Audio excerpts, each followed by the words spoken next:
नमो तस् भगवतो अरहतो सम्मा संबुद्दस्स।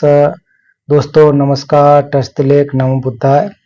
आज का दिन बहुत ही महत्वपूर्ण है। आज तिब्बती कैलेंडर के अनुसार धम्म चक्र प्रवर्तन दिवस अर्थात छिकोर दुछिन है।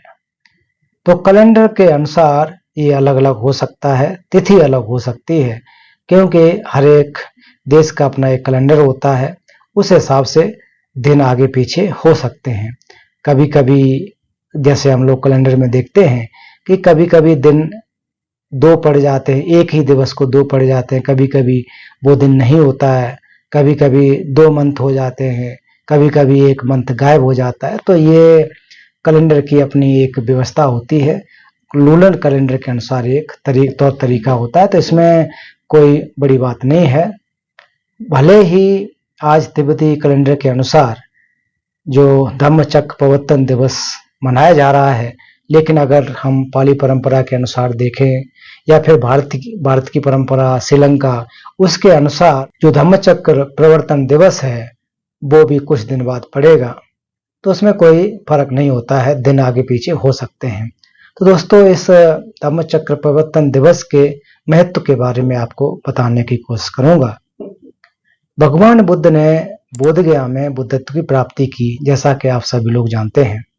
बुद्धत्व प्राप्ति करने के बाद वो 7 सप्ताह तक मौन रहे, और बोधगया में अगर आप लोग देखेंगे तो आप जान पाएंगे कि भगवान बुद्ध ने जो 7 सप्ताह वहां पर गुजारे थे, वो क्यों गुजारे थे, उसका क्या महत्व है।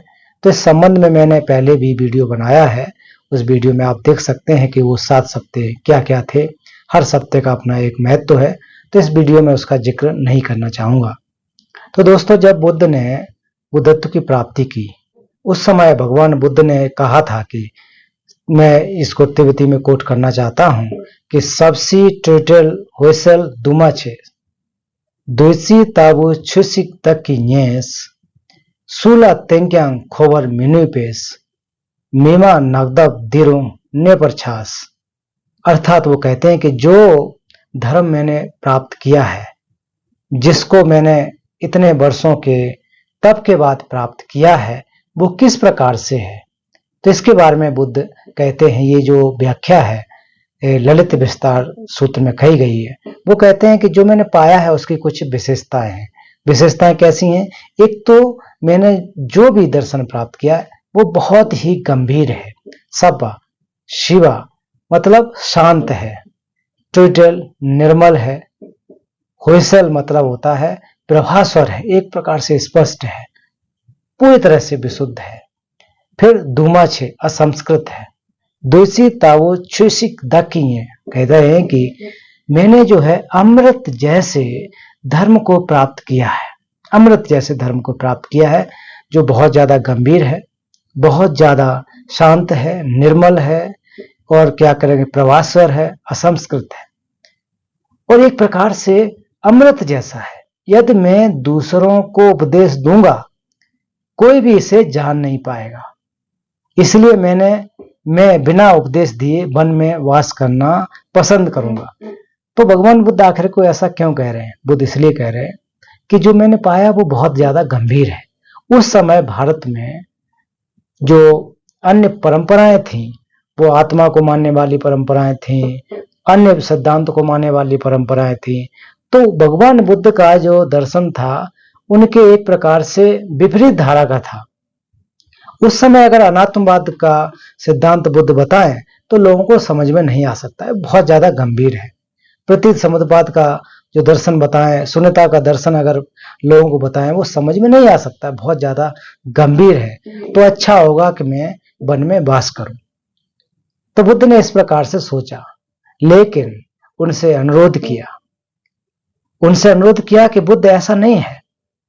आपने जो दर्शन प्राप्त किया है, जो धर्म आपने पाया है, भले ही वो गंभीर हो, कितना भी ज्यादा जटिल क्यों न हो, उसको समझने वाले लोग हैं।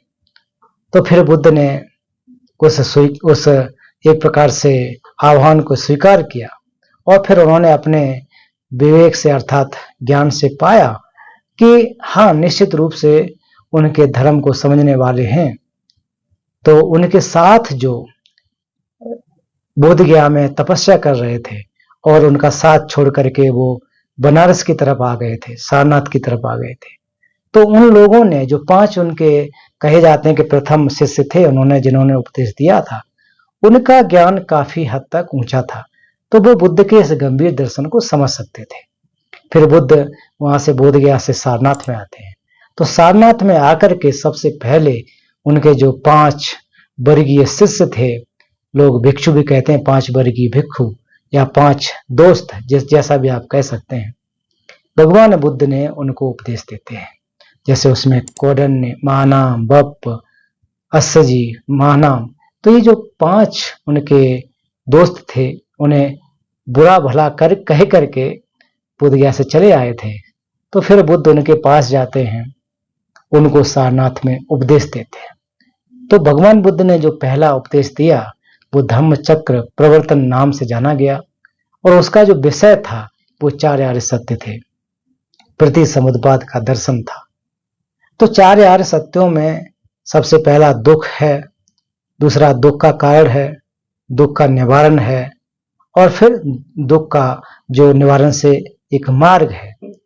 तो भगवान बुद्ध ने 4 आर्य सत्य एक प्रकार से 4 आर्य सत्य और उसके 16 आकार वो व्याख्या किया। तो हालांकि मैं यहाँ 4 आर्य सत्यों की व्याख्या नहीं करूंगा, लेकिन कुल मिलाकर के भगवान बुद्ध ने 4 आर्य सत्यों का उपदेश दिया। फिर उसके बाद जो प्रतिसमुद्पाद है, तो भगवान बुद्ध के अगर दर्शन की बात करें तो वो दर्शन क्या है कि प्रतिसमुद्पाद का दर्शन है, और जो चर्या है वो अहिंसा रूपी चर्या है। तो बुद्ध के दर्शन में चर्या और दर्शन, तो दोनों को देखा जाए तो दर्शन प्रतिसमुद्पाद का और चर्या अहिंसा की, नॉन वायलेंस की। तो भगवान बुद्ध ने इस प्रकार से जो धर्म पाया, और वो पहली बार जाकर के सारनाथ में आज के दिन ही इसका प्रवर्तन किया था। प्रवर्तन करने का मतलब धर्म चक्र चलाया था। धर्म चक्र चलाने का अर्थ है कि उपदेश देना प्रारंभ किया जनमानस के लिए। उन्होंने जो ज्ञान प्राप्त किया वो जनमानस में समर्पित किया, उन लोगों में बांटा। तो उस दिन से लेकर के हर वर्ष इस धम्मचक्र प्रवर्तन दिवस को मनाया जाता है।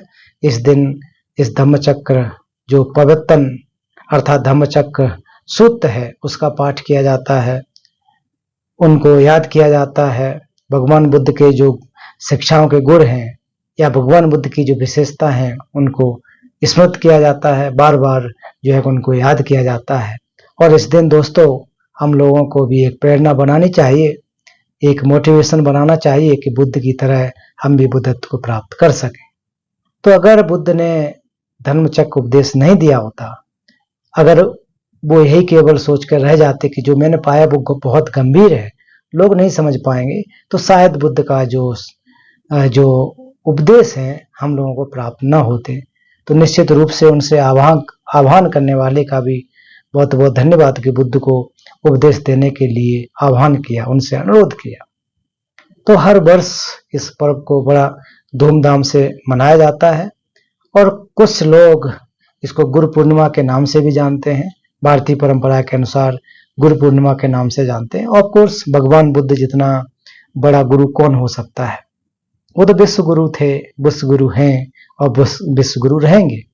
उन्होंने तो पूरी दुनिया को जो कि धर्म का उपदेश दिया है, चाहे किसी भी देश के रहे हों, आज के समय में भी उनके धर्म की जो प्रासंगिकता है, जैसा उन्होंने कहा कि मेरा जो दर्शन है, जो धर्म है, एक अमृत की तरह है। अगर अमृत की तरह है तो उस अमृत को हर एक कोई लेना चाहेगा। तो हम लोग भी उनके अमृत रूपी धर्म का श्रवण करें, चिंतन करें, मनन करें और अपने जीवन को भी शुद्ध करने की कोशिश करें।